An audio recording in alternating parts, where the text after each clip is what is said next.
Democrats. Today is Friday, May 26th, and it's time for the Chair's Daily Live. Happy Friday. It's the Friday before a long weekend. This weekend is Memorial Day. Memorial Day is reserved for those who have stood watch and who are no longer with us. Do not, and this is coming from the daughter and sister of veterans, do not thank people for their service on Memorial Day. Memorial Day is not for the living. That's Veterans Day. Just want to put that out there, save you from getting some grumble stares. Memorial Day is for those who are no longer with us, and Veterans Day is for the living. Either way it goes, enjoy your time, hang out with some veterans, hang out with your family. It's a great time. Weather is great. It hasn't gotten stinking hot yet. So this is a great time for a really long weekend. Unless you work for the Oklahoma Democratic Party, where we are running around trying to make sure that we're putting all the finishing touches on our upcoming convention, which has a soft start on Friday evening with a book launch from David Pepper. The book is called Saving Our Democracy. I mean, just that title, no, it's not Saving Democracy. Just that title means you need to come. That's at Fulton Street Books on in Tulsa. 210 West Easton. Yeah, that's right. 210 West Easton at 6:30 on Friday night. On Saturday morning, afternoon, we are having several breakout sessions. A lot of legislators are speaking. We were bringing in folks from Ohio and Nebraska and Texas and Florida. You ought to come hear what they have to say. And it is all about building our party, all about building our grassroots. That is Saturday during the day. Saturday evening, we're having the Carl Albert Awards, where we celebrate notable Oklahomans. Beto O'Rourke, former congressman from Texas, is our keynote speaker. That should be fun. And if you're not just all pooped out from that much fun, join the Young Democrats over at Carl Albert After Dark. It's a party atmosphere. They're going to have karaoke. They're going to have spirits. That should be fun. And then Sunday morning is when we do the business of convention, when we update our constitution bylaws, which are our party's rules. We update our platform. And we make some big decisions about our party. That is Sunday, June 4th. It's going to be great. It's going to be fun. If you haven't bought your ticket, it's not too late. That is the number one question I've received today. Is it too late to buy a ticket? Well, we're Democrats. And I knew that there'd be some last minute folks. So we do have some last minute tickets set aside. So it is not too late to join us at the Carl Albert dinner.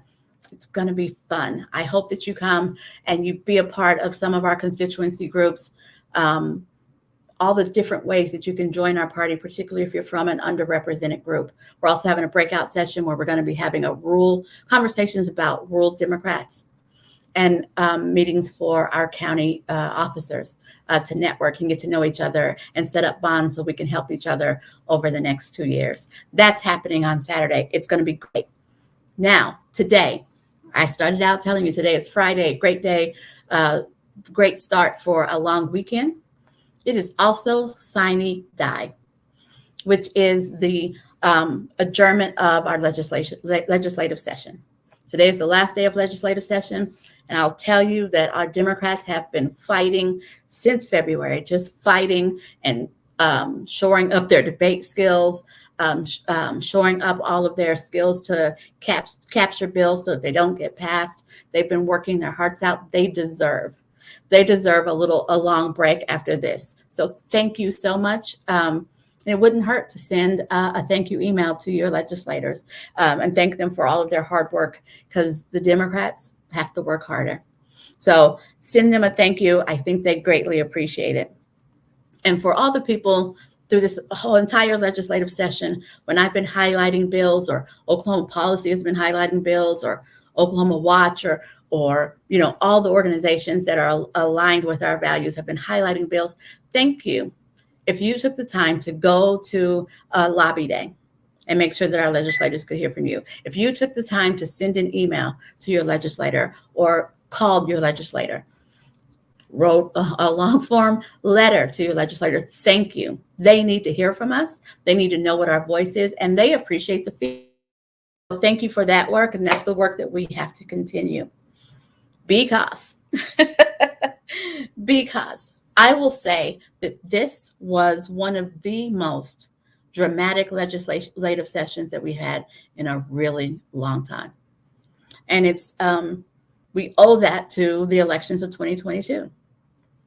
Oklahoma as a state, not my vote, Oklahoma as a state re-elected Governor Stitt, and they elected the superintendent of public instruction, Ryan Walters.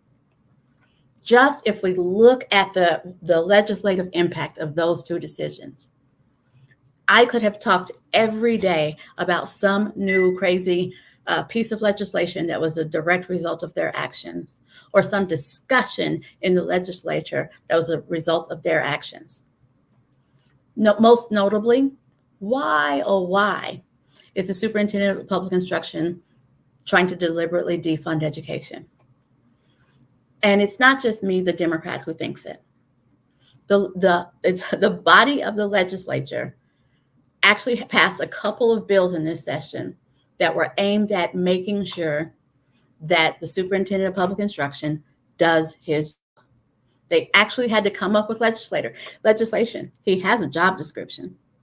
We all know what the job description is, but they had to come up with specific legislation to make sure he does specific action items that pertain to his job, that are germane to his job. Same thing with the governor. There's specific pieces of legislation that looked at how he governed in the first 2 years and said, you know what? We need to undo some of his power. We need to reel back some of his power. We need to make sure he does this, that, and this, that, so that he keeps the interest of Oklahoma at the forefront. Now, here's the thing. The majority in the legislature is Republican. So this isn't, Republicans against Democrats. This isn't Democrats being mad at those two officers of the state. No, it's Republicans in the legislature recognizing that these two need policing, recognizing that if they don't step in, that there will be dire consequences for our state. That's how bad it is. That's how bad it is.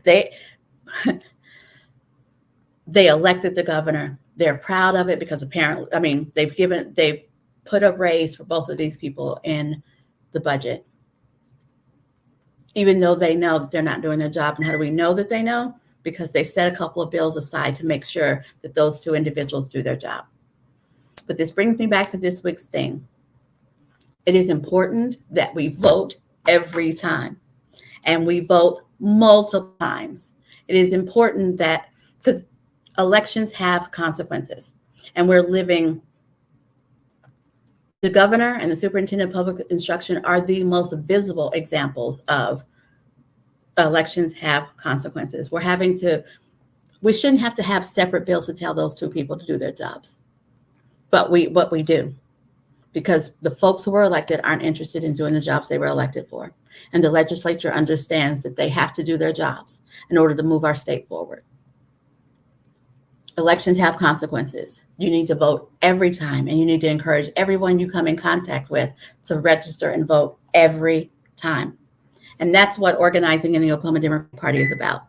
That's why it's important to come to convention and see what our platform is, see what we stand for, and get involved where you can make a difference. All righty. Thanks for joining me. I won't be back here Monday. I will be celebrating Memorial Day. My grandfather and my father are both veterans who are no longer with us. And, if you think about it on Monday, wish my grandma a happy birthday. All righty, you guys have a great long weekend. Enjoy the holiday, and I'll see you here Tuesday at 4:15.